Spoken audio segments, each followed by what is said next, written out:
Hello student, class 6 का maths का question paper है मिड टर्म का 25-26 सेशन का। तो जिन बच्चों का एग्ज़ाम हो चुका है वो अपने आंसर्स मैच कर सकते हैं, एंड जिनके एग्ज़ाम अभी नहीं हुए उनके लिए इम्पॉर्टेंट है अच्छी तरह से प्रैक्टिस कर लेना। तो मिड टर्म क्लास 6 मैथ्स का ये क्वेश्चन पेपर है। तो चलिए स्टार्ट करते हैं इसका सोल्यूशन। तो प्लेलिस्ट को भी चेक कर लेना, प्रीवियस ईयर क्वेश्चन पेपर्स भी मिल जाएंगे, वो भी आप प्रैक्टिस कर सकते हैं, लिंक डिस्क्रिप्शन में है। तो सबसे पहले इसका करेक्ट आंसर चूज MCQ वाले क्वेश्चंस को कर लेते हैं। फर्स्ट क्वेश्चन है द सक्सेसर ऑफ 10 मिलियन। तो आपको पहले 10 मिलियन लिखना आना चाहिए एंड देन उसका सक्सेसर पूछा है। तो पहले 10 मिलियन देखते हैं कैसे लिखा जाता है। तो देखिए 10 मिलियन में 1 मिलियन में 6 ज़ीरो होती है, आपको पता है ना, 1 मिलियन 6 ज़ीरो लगानी होती है। तो 10 मिलियन है तो पहले 10 लिख दो और फिर 6 ज़ीरो लगा दो, 1 2 3 4 5 6। 1 मिलियन में कितनी ज़ीरो होती है? 6। तो 10 मिलियन है तो पहले 10 लिखो और फिर 6 ज़ीरो लगाओ, 1 2 3 4 5 6। अब आपको सक्सेसर बोला 10 मिलियन का, तो पहले 10 मिलियन ये लिख दिया मैंने, यानी 10 मिलियन में 1 मिलियन में अगर 6 है तो 10 मिलियन में तो 7 ज़ीरो हो गई ना, तो यानी कि ये 7 ज़ीरो है ना 10 मिलियन में। तो एंड सक्सेसर बोला है तो +1 करना है, अगर प्रीडिसीसर बोलते हैं तो -1 करते हैं, सक्सेसर का मतलब +1 कर दो। अब 1 यहाँ पे लास्ट में इस वाले पे प्लस हो जाएगा और बाकी कितनी ज़ीरो बचेगी? अगर यहाँ 1 प्लस हो गया तो इधर कितनी ज़ीरो बची? 1 2 3 4 5 6, यानी अंदर जो है 7 की जगह अब 6 ज़ीरो बचनी चाहिए, क्योंकि यहाँ लास्ट में तो 1 आ गया ना। तो यानी कि ये वाला देखो कौन सा ऑप्शन है। तो यहाँ पे देखो 1 और 1 तो ठीक है, बट बीच में ज़ीरो कितनी है? बीच में आपकी 1 2 3 4 5 ज़ीरो है, तो ये वाला ऑप्शन तो गलत है आपका, है ना। ये वाला देखो 1 2 3 4 5 6 और मेरी कितनी आई है? 1 2 3 4 5 6, यस। तो यानी ये वाला ऑप्शन आपका करेक्ट है, ये तो बिल्कुल इनकरेक्ट है। और ये वाला भी इनकरेक्ट है, 1 2 3 4 है ज़ीरोज़ के अंदर, जबकि 1 और 1 के बीच में 6 ज़ीरो, क्योंकि टोटल 7 ज़ीरो आई थी ना, तो बीच में 6 आनी चाहिए थी। तो ऑप्शन बी इसका आंसर है। तो आई होप 10 मिलियन लिखना भी आपको आता है या आ गया। एंड सक्सेसर का मतलब +1 करना होता है, तो प्रीडिसीसर होता है तो 1 माइनस करते हैं। तो इस तरीके से आपको ये करना है। एंड प्रीवियस ईयर क्वेश्चंस की अगर आप ज़्यादा से ज़्यादा प्रैक्टिस करना चाहते हैं तो प्लेलिस्ट बनी हुई है, लिंक डिस्क्रिप्शन में है, तो आप चेक कर लेना, डिटेल सोल्यूशन है, कंसेप्ट भी है। ओके, नेक्स्ट क्वेश्चन पे आते हैं। तो सेकेंड क्वेश्चन देखिए, द वैल्यू ऑफ 3 + 5 - 7 × 1 इज़। तो ये आपको सॉल्व करना है, इसकी वैल्यू निकालनी है। तो यहाँ पे आपको रूल पता होगा, पहले प्लस नहीं करना चाहिए, माइनस भी नहीं करना चाहिए, पहले मल्टीप्लाई करना चाहिए। बॉड मास का रूल सबको पता है ना, पहले डिवाइड होता है, फिर मल्टीप्लाई, फिर प्लस, फिर माइनस, है ना।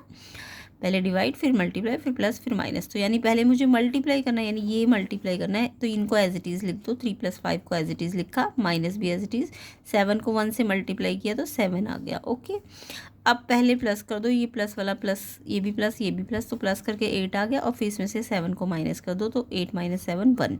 तो 1 आंसर ऑप्शन डी में आ जाएगा। तो इसका आंसर क्या है? इसको सॉल्व करके 1 आएगा, ऑप्शन डी करेक्ट है। तो आई होप बॉड मास तो सबको ही आता होगा। नेक्स्ट देखो, एस्टिमेशन करना है नियरेस्ट 100 ऑफ दिस नंबर। तो ये नंबर दिया 76812 और उसको नियरेस्ट 100 पे राउंड ऑफ करना है या एस्टिमेशन करना है।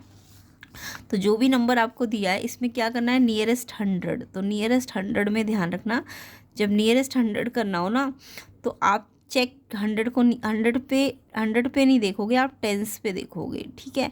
तो जब 100 बोला तो उससे एक पहले वाले पे देखो, 100 है तो टेंस पे देखो। तो टेंस पे कितना है? यहाँ पे ऐसे टेंस पे ऐसे लाइन लगा दो, टेंस पे 1 है। तो अगर ये 1 है तो ये जैसा है 100 का वैसा ही रहेगा, चेंज नहीं होगा, ठीक है। तो ये टेंस पे ऐसे लाइन लगाओ, क्योंकि 100 नियरेस्ट है तो टेंस पे लाइन लगाओ। अब यहाँ से यहाँ तक तो 0 लगा दो, यानी 2 0 है ना। तो यहाँ पे क्योंकि 1 है ना, अगर 1 है तो ये जो 8 है ये एज इट इज़ रहेगा, और इसके आगे वाले नंबर भी एज इट इज़ रहेंगे। बस ये जहाँ पे आपने लाइन लगाई है ना, वहाँ कितने डिजिट है? 1 2 2, तो 2 0 आ जाएगी, ठीक है। तो अगर ये 1 है, 2 है, 3 है, 4 है, तो ये चेंज नहीं होता इससे आगे वाला नंबर। अगर यहाँ मान लो 5 होता, 100 है तो टेंस को देखा, टेंस में 5 है या 6 है, तो ये वाला एक बढ़ जाता है, ये +1 हो जाता है। तो यहाँ तो जहाँ लाइन लगाई है उसके बाद तो जितने नंबर है उतनी 0, और ये 8 और 1 कितना हो जाएगा? 9, और बाकी ये एज इट इज़। मैंने जहाँ लाइन लगाई उसके राइट साइड पे तो ज़ीरो लगा दो, 1 2। और अगर ये 5 6 7 8 है ज़्यादा, यानी 5 या 5 से ज़्यादा है, तो इसमें एक बढ़ा देना है। बट अगर ये 5 से कम है, 1 2 3 4 है, तो यहाँ जैसा है वो वैसा ही रहेगा। क्लियर? तो इस तरीके से हम एस्टिमेशन करेंगे। तो ऑप्शन सी इसका करेक्ट आंसर है, 76800। नेक्स्ट क्वेश्चन पे आते हैं। The whole number that does not have a predecessor. Whole number जिसका प्रीडिसीसर ना हो। तो होल नंबर सबको पता है ज़ीरो से स्टार्ट होते हैं। होल नंबर कहाँ से स्टार्ट होते हैं? ज़ीरो से। आपको सबको पता है ना होल नंबर्स क्या होते हैं? जो जीरो से स्टार्ट हो। होल नंबर 0 1 2 3 ऐसे करके इनफाइनाइट होंगे। बट किसका प्रीडिसीसर नहीं है? होल नंबर है तो 1 का तो प्रीडिसीसर 0 है। 1 के पहले क्या आ रहा है? 0। 2 के पहले क्या आ रहा है? 1। तो 2 का प्रीडिसीसर 1, 3 का प्रीडिसीसर 2। तो किसका प्रीडिसीसर नहीं है? 0 से स्टार्ट हो रहा है तो 0 का ही तो प्रीडिसीसर नहीं है ना होल नंबर में। तो 0 का कोई प्रीडिसीसर नहीं है क्योंकि होल है वो, है ना। 0 से स्टार्ट हुआ है तो उसके पीछे कोई थोड़ी ना नंबर आएगा। तो 0 इसका आंसर है, ऑप्शन बी। 0 का कोई प्रीडिसीसर नहीं होगा। तो यहाँ पे आंसर आपका ऑप्शन बी आ जाएगा। नेक्स्ट क्वेश्चन देखिए। The number of days in W weeks. W weeks में नंबर ऑफ डेज कितने हैं? तो आपको पता है नंबर ऑफ डे अगर 1 वीक होता तो 7 डेज होते हैं ना। तो अगर 1 वीक है, क्वेश्चन 5, तो 1 वीक में तो कितने डेज होते हैं? नंबर ऑफ डे कितने होते हैं? 7। तो अगर W वीक्स है, 1 वीक मतलब 7 डेज, और अगर W वीक्स है तो 7 को W से क्या कर दोगे? मल्टीप्लाई, है ना। यानी एक वीक में 7 है, मान लो 5 वीक होता तो 5 को 7 से मल्टीप्लाई करते ना। वैसे ही यहाँ W वीक्स है तो 7 को W से क्या कर दोगे? मल्टीप्लाई। तो 7W आ जाएगा इसका आंसर। और 7 इंटू W मल्टीप्लाई होगा ना कि प्लस। तो ये डी ऑप्शन इसका आंसर है। ओके, तो 5th का आंसर आपका डी है। नेक्स्ट पे आते हैं फिल इन द ब्लैंक्स पे। Question 6, the smallest 5 digit number is.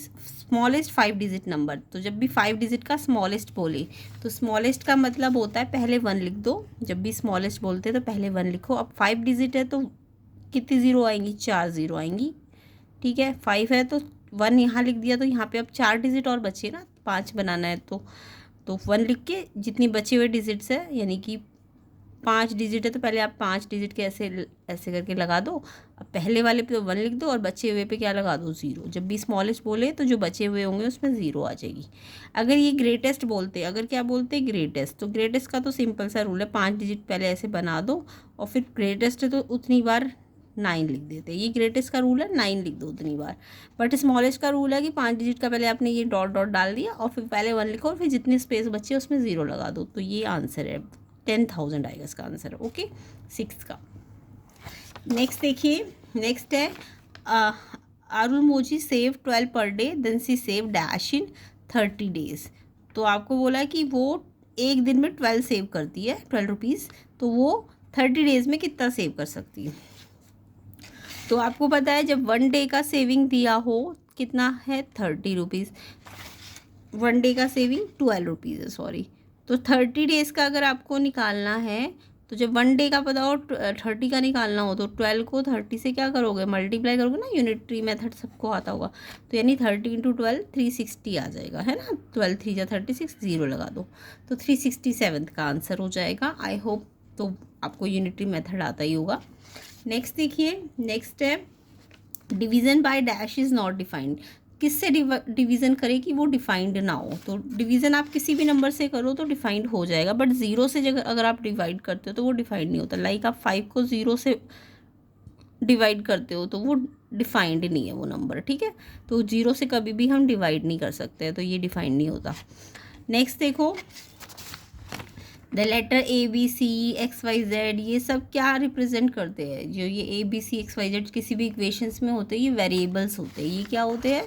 ये वेरिएबल्स होते हैं। ओके, नेक्स्ट देखो तो 9th का आंसर वेरिएबल हो जाएगा। उसके बाद नेक्स्ट है P-5 अगर गिव्स 12, गिव्स का मतलब इक्वल, P-5 इक्वल्स 12, है ना। गिव्स का मतलब इक्वल होता है, तो आपको P फाइंड करना है। तो यहाँ पे P-5 गिव्स को इक्वल में चेंज कर दो 12।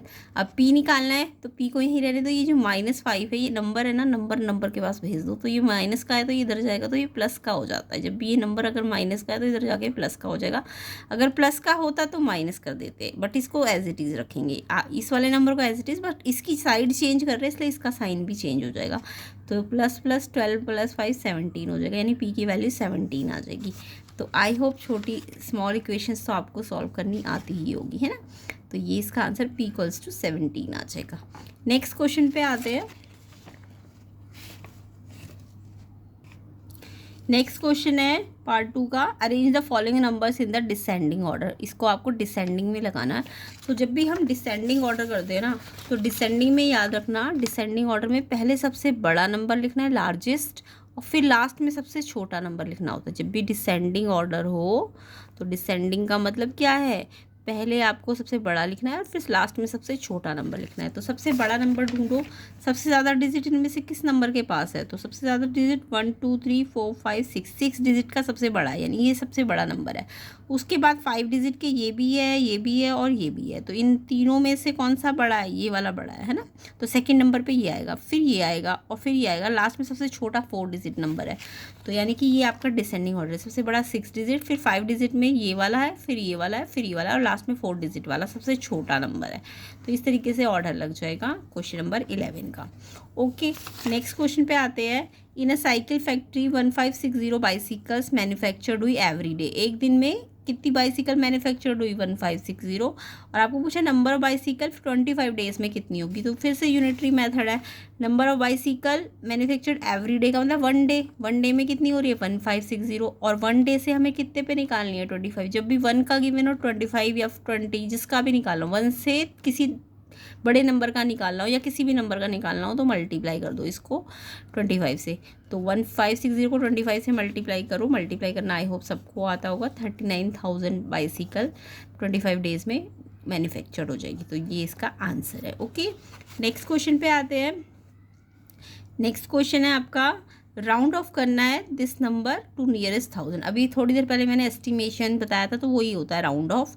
तो आपको अब की बार 1000 के नियरेस्ट करना है। ओके, तो ये हमने नंबर लिख दिया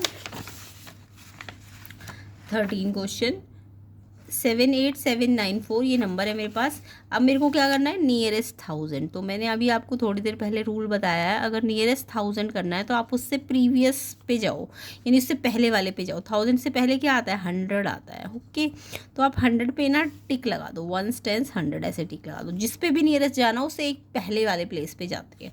तो हमने 100 पे ऐसे टिक लगा दिया। अब ये 100 पे टिक लगाया ना, तो इसके बाद यहाँ से लेके यहाँ तक कितने नंबर है, 1 2 3, तो 3 0 लगा दो। ओके, यहाँ से यहाँ तक। अब ये 7 है ना, मैंने कहा था जब ये जिस पर टिक लगा होता है अगर वो 5 से ज़्यादा है, अगर वो 5 से ज़्यादा है तो इससे आगे वाले पे 1 प्लस करते हैं। अगर ये 5 से कम होता है तो ये कुछ प्लस नहीं करते हैं। यानी अगर ये मान लो 7 8, ये मान लो ये 4, यहाँ पे 4 होता तो ये 8 एज इट इज़ रहता और ये 7 भी एज इट इज़ रहता और यहाँ 3 0 आती। ठीक है, बट अगर ये 7 है तो यानी 5 से ज़्यादा है तो यहाँ 1 ऐड कर दो, तो 8 और 1 कितना हो गया 9, और ये एज इट इज़ एंड ये 3 जगहों पे 0 आ गई। तो इस तरह से हम राउंड ऑफ या एस्टिमेशन करते हैं। तो ये इसका करेक्ट आंसर है। ओके, 79,000। नेक्स्ट क्वेश्चन पे आते हैं। अब की बार नेम द प्रॉपर्टी है। तो जब हमने 75 + 34 को प्लस किया, या फिर हम 34 + 75, यानी पहले ये पहले था, ये बाद में था, अब ये पहले और ये बाद में। तो आपको पता है एडिशन में आप क्या कर सकते हो, रिपीट मतलब चेंज कर सकते हो, इसे आगे और इसे बाद में लिख सकते हो, है ना। तो इस प्रॉपर्टी को हम कहते हैं कॉम्यूटेटिव।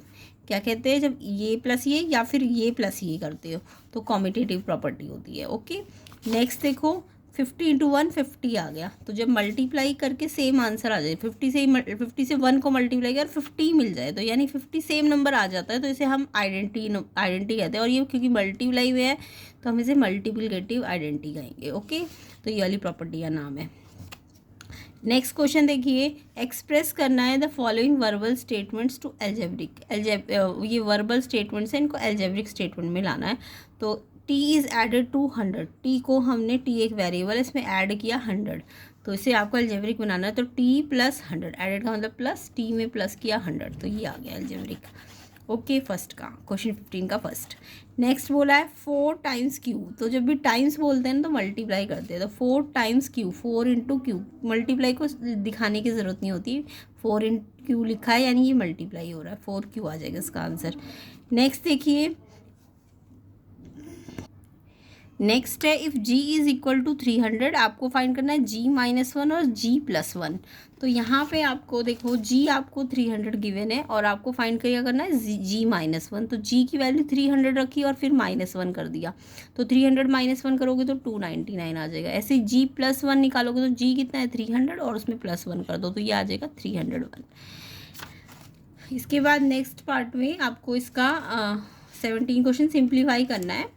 सिंप्लीफाई में आपको क्वेश्चन गिवन है 24 + 2 × 8 डिवाइड बाई 2 -1। तो बॉड मास का रूल लगाओ, पहले डिवाइड होगा फिर मल्टीप्लाई फिर प्लस फिर माइनस। ओके, तो पहले तो देखो ये तो प्लस हो रहा है, ये मल्टीप्लाई हो रहा है और ये डिवाइड हो रहा है और फिर ये माइनस हो रहा है, तो पहले मेरे को डिवाइड करना है, तो यानी पहले इसे सॉल्व करना है। तो यानी इन सबको तो एज इट इज़ लिख दो, 24 + 2 × 8, 24 + 2 तक को तो ऐसे ही लिखो, फिर मल्टीप्लाई का साइन भी ऐसे ही, इसको इससे पहले डिवाइड कर दो, 8 को 2 से डिवाइड करके 4 आ जाएगा एंड ये -1 एज इट इज़। फिर इसके बाद मल्टीप्लाई करो ये वाला, तो इसको 24 प्लस को तो एज इट इज़ लिखो, 2 4 जा कितना है 8 और ये -1 एज इट इज़। अब ये भी प्लस ये भी प्लस, प्लस को प्लस के साथ प्लस कर दो 32 एंड -1 कर दो, तो ये 32 - 1 31 आंसर आ जाएगा। तो इस तरीके से बॉड मास यूज़ करना है। तो आई होप सबको आता होगा एंड नहीं भी आता तो अच्छी तरह से प्रैक्टिस करेंगे, समझ आ गया होगा आपको, तो अपने आप प्रैक्टिस कीजिए। पूरे क्वेश्चन पेपर को प्रैक्टिस करना है, तो इसका सेकेंड पार्ट आपको नेक्स्ट वीडियो में मिलेगा जिसका लिंक डिस्क्रिप्शन में होगा। तो आई होप आप अच्छी तरह से प्रैक्टिस करेंगे। साथ ही साथ प्लेलिस्ट के अंदर जो PYQs है या अदर क्वेश्चन पेपर्स है उनको भी आप प्रैक्टिस कर लेना, ताकि आपका मिड टर्म एग्ज़ाम अच्छे से चला जाए जिन बच्चों का भी नहीं हुआ है। एंड वीडियो अच्छी लगी तो वीडियो को लाइक ज़रूर करना, शेयर ज़रूर करना एंड चैनल में नए हो तो चैनल को सब्सक्राइब ज़रूर कर लेना। एंड इसका जो सेकंड पार्ट का लिंक है मैं डिस्क्रिप्शन में डाल दूँगी एंड प्लेलिस्ट का लिंक भी डिस्क्रिप्शन में होगा, आप चेक कर लेना। एंड वीडियो को ज़्यादा से ज़्यादा लाइक एंड शेयर कर देना।